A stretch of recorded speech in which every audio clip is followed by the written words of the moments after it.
Mercedes' Toto Wolff may be among the F1 chiefs set to profit off a potential money-spinning fire sale.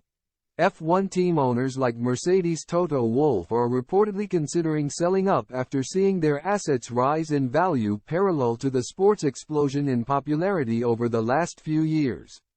The demand for F1 is at an all-time high off the back of Netflix's uber-popular Driver to Survive series.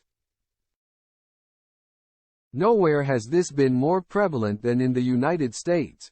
In 2022, the average U.S. audience size on ESPN and ABC rose by 28%, from 949,000 viewers in 2021 to 1.21 million the following year.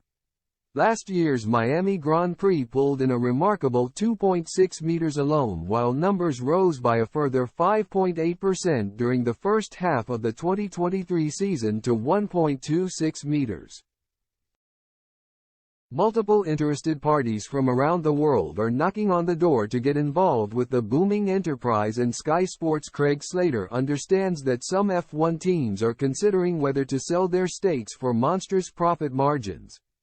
One or two well-placed insiders have told me that maybe some ownership within Formula One have looked at the value of their team has increased and have asked the question, has the sport peaked? Slater said on the Sky F1 podcast. Might this be not a bad time to sell out? If you're talking about Williams being sold for about 140 million and now being worth towards maybe even £1 billion. Never mind dollars. Nowadays, it's interesting that Andretti have tried to get in. Maybe would be put off by the price tag of buying a team. Are they good value to buy right now, an F1 team? Why are the big sovereign wealth funds, and I suppose people are talking about, the rumors of Aramco buying Aston Martin from Lawrence Stroll and paying top dollar for that? If you were Dorilton or Toto Wolff or Lawrence Stroll, who bought it via liquidation, yes, he paid off a lot of the creditors, but you've maybe paid a couple $100 million, or I think Toto paid €50 million for his stake. It's now worth $3 billion or whatever.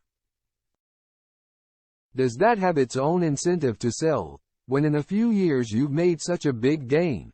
Which is why I question. It must be quite tempting for some of these owners to maybe think about offloading it in the present climate, which is certainly benign compared to where it was a few years ago.